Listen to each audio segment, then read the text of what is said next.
show you though. My camera is pointed at my desk, so you can walk past and not worry about anything. I'm not planning on being naked or anything. It could be an exciting chat. No, thank you. I think I'll pass that. All right. You'd have to do that full disclosure Uh-oh. thing, for being age appropriate. Oh, yeah. All right, guys. I'm back. Laundry's not quite dry yet. I don't think you care about that. All right. They give an update on the laundry. Yep. I'm sure they're on the edge of their seats. Yeah, it's exciting stuff. Wanting to know if our comforters are dry.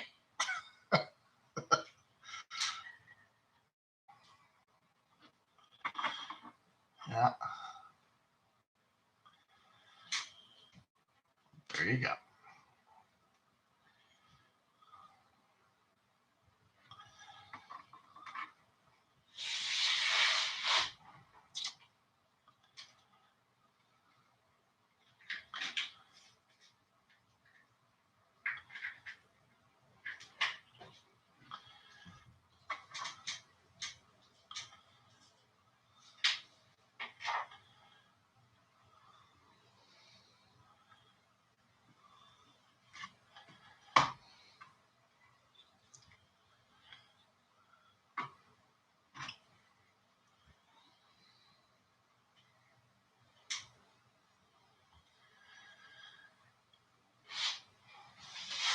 I read a book about the American Revolution in New York State called The Bloody Mohawk is the name of the book. Goes over a lot of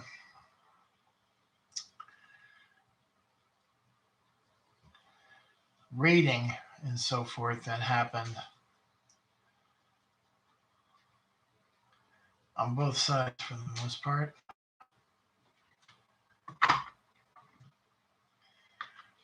The English had allied themselves with the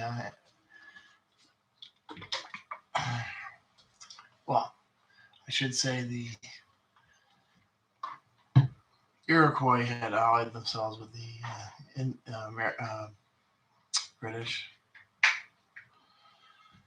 and were raiding the American settlements in the New York area.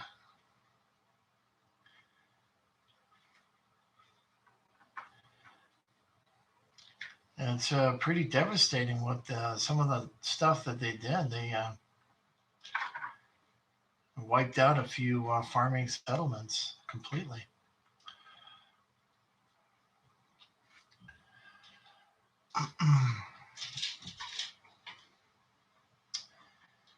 And when that happened enough, Washington actually ordered a punitive action against the Iroquois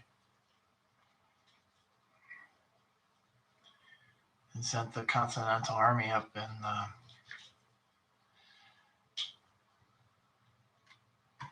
into New York and invaded the Iroquois Nation, burned their villages down.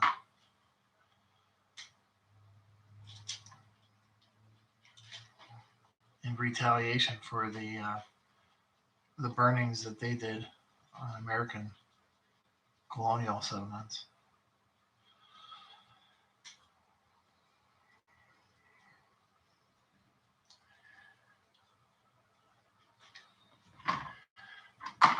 That type of wargaming can be done with muskets and tomahawks rules.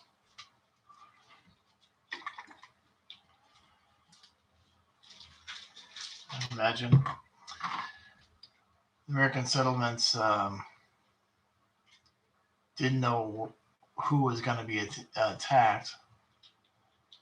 So they had different militia going from one settlement to another. But it always seemed like the British, the Indians allied to the British were one step ahead of them all the time, up until the point where the Continental Army just went into their territory in force.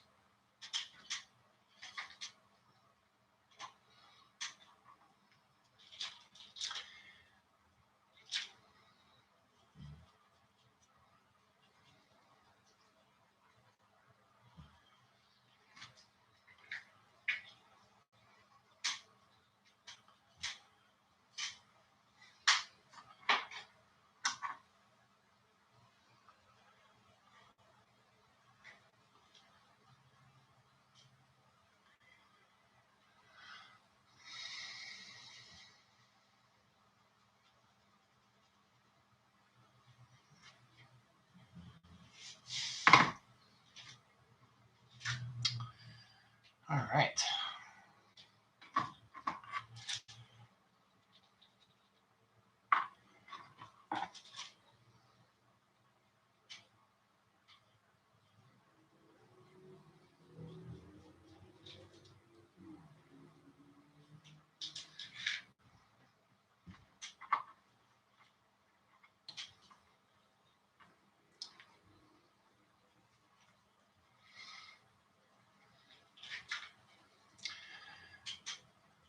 Yeah.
Now, normally I am doing this while I have YouTube on. I listen to various podcasts and different battle reports while I'm doing these things. Thought I'd do this as a different, kind of a different setup and see what happens, you know.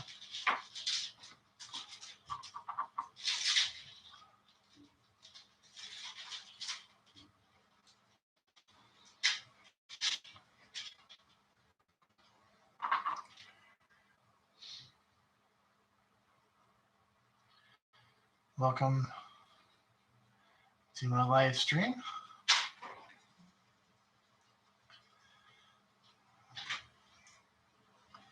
It's Making Fences, American Revolution.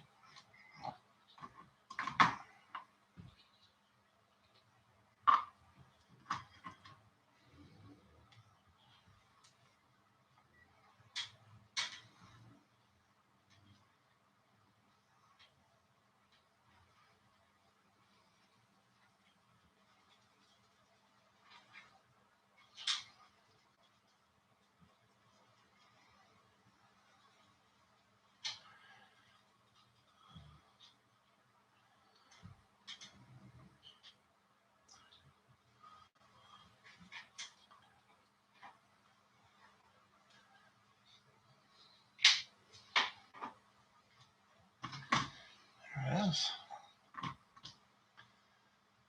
To the base colors. We'll go back and dry brush them.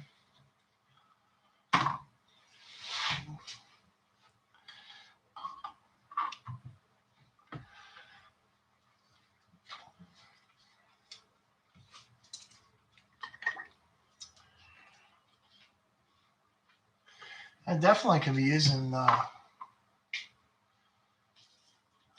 American Civil War. My intent is to use it for American Revolution.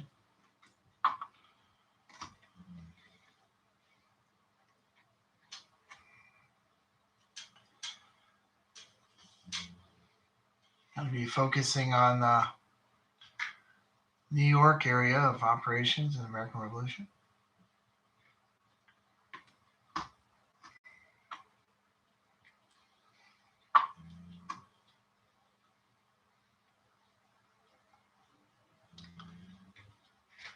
Let's start with Saratoga campaign, 28 scale. Okay.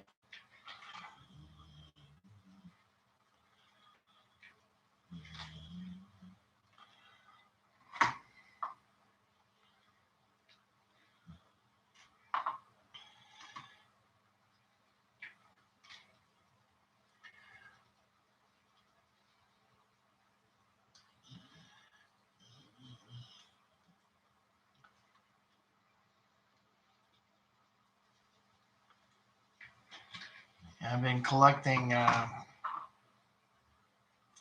Perry Brothers miniatures, Perry miniatures for American Revolution.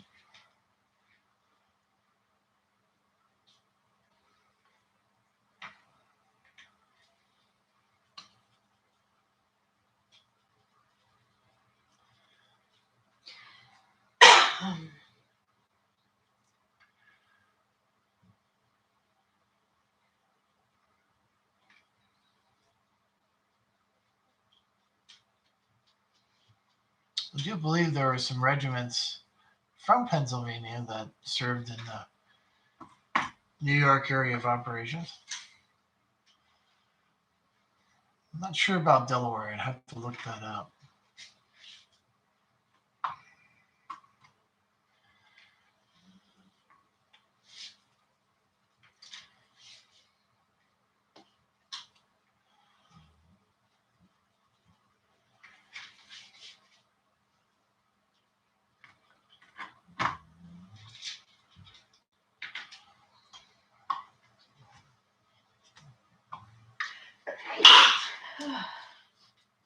Gesundheit. Thanks, honey. My wife is here doing craft stuff too.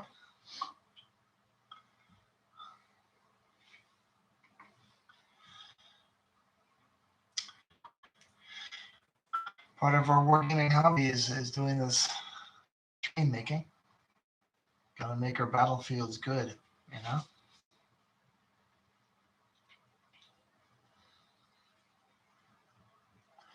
Oh, to me, I think it's a shame when people spend so much time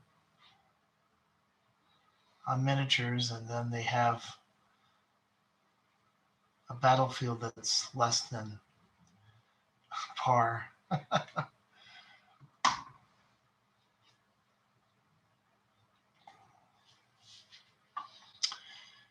Yeah. I do my share of smaller scales.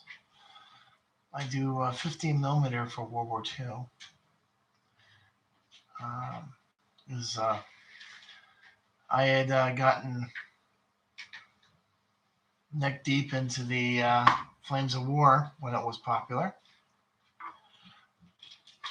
So I have a massive Soviet army, a massive American army, and a German army.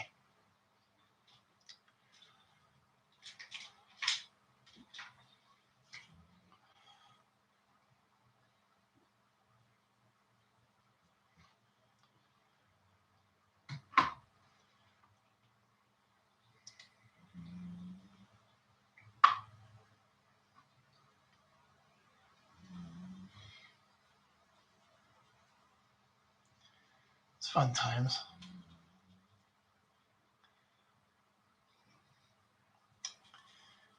Yeah. Andrew was doing her crafting tonight, and I was like, well, I might as well do some crafting too.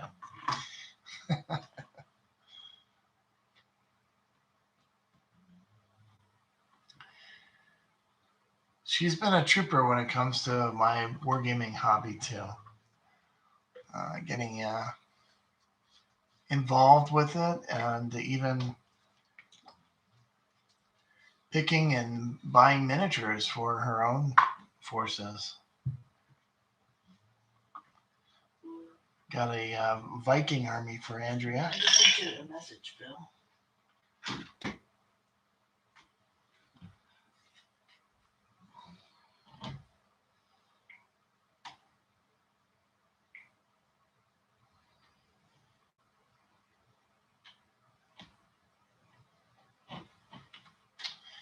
Yeah.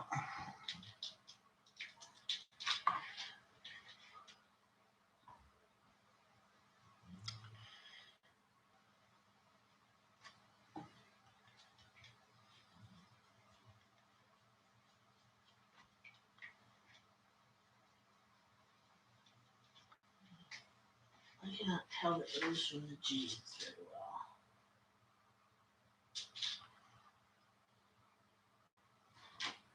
Oh, this is close together in color. Yeah.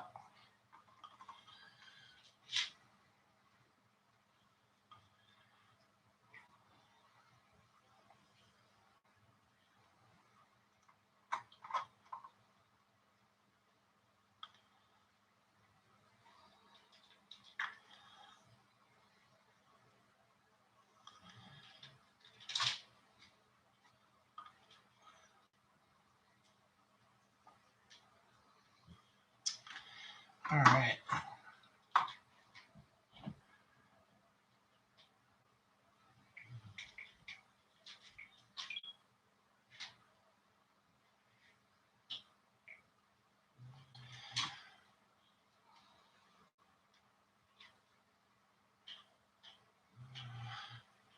Gonna make any angles that connect the fence? Well, that's a good question.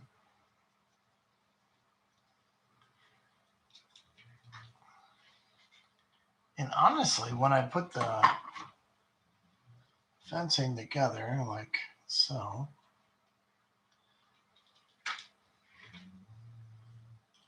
I can make an angle like that. So it works out.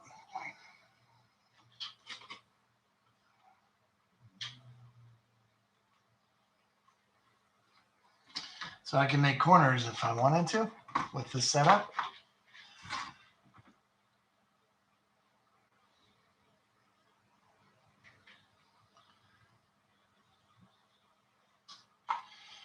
Yeah.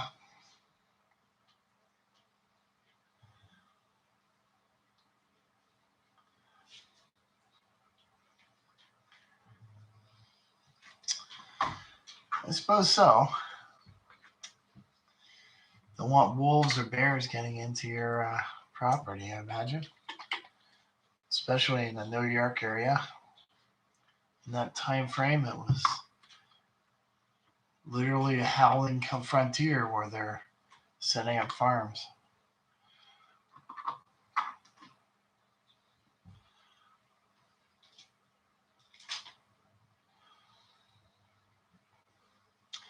I'm gonna texture these bases so they're not gonna look so mechanical. After I do the base painting, I'm gonna dry brush them with a lighter brown, a khaki type of brown. And then I'm gonna go back with flocking, put flocking on there and some clump foliage, just break it up a bit.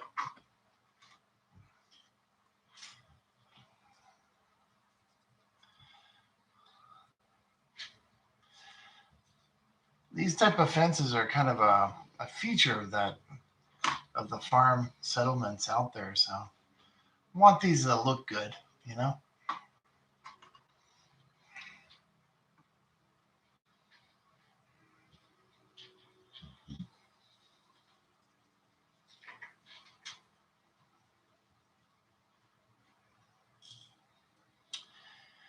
And the nice thing about making these things is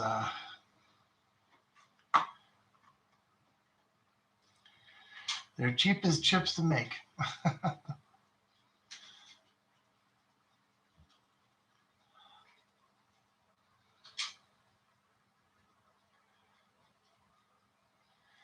Just get the MDF board from the hardware store that I got from the Cole lumber section. Other people had thrown away because of imperfections, but I don't really care about imperfections since sand and stuff is going to be over it. No one will see the imperfections in the MDF board.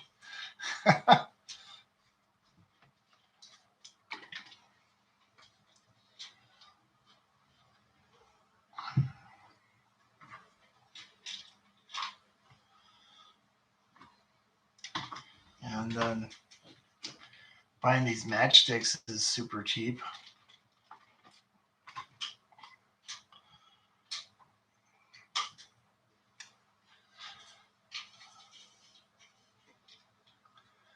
Just glue them together with hot glue. Bada bang. It's surprising how expensive the model kits that make these same things are compared to when you just do it with normal run-of-the-mill materials on your own. I think there's a Sarissa makes MDF fencing like this, and boy, whew, it's expensive. And it looks mechanical. It doesn't look as organic as what I made.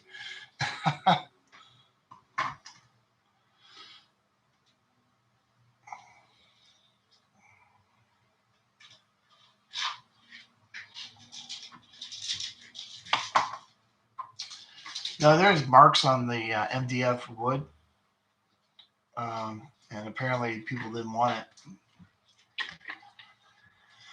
So it wasn't even warped. It was just marking on it, and they just decided to put it in the Cole lumber section.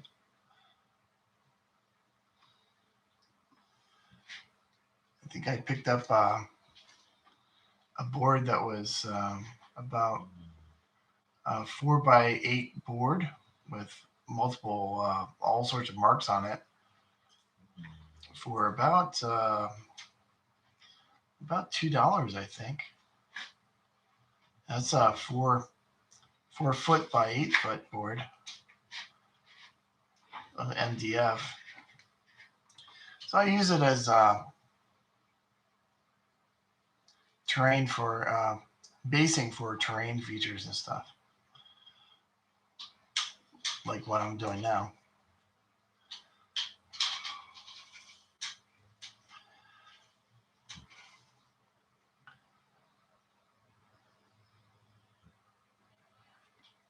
Yeah, it does add realism, that's for sure.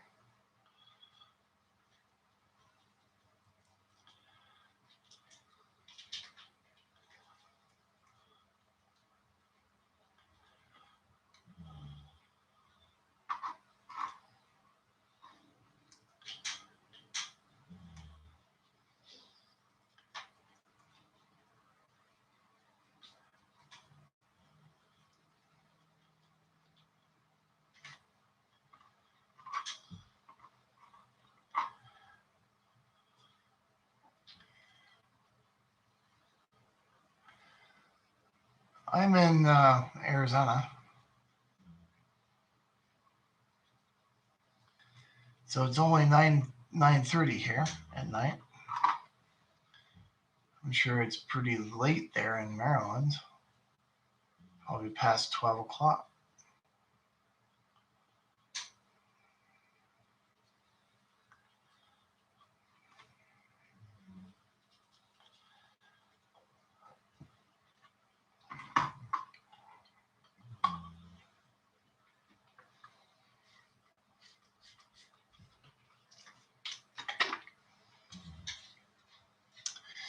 what I'll do is I will. I need to check on my laundry in another few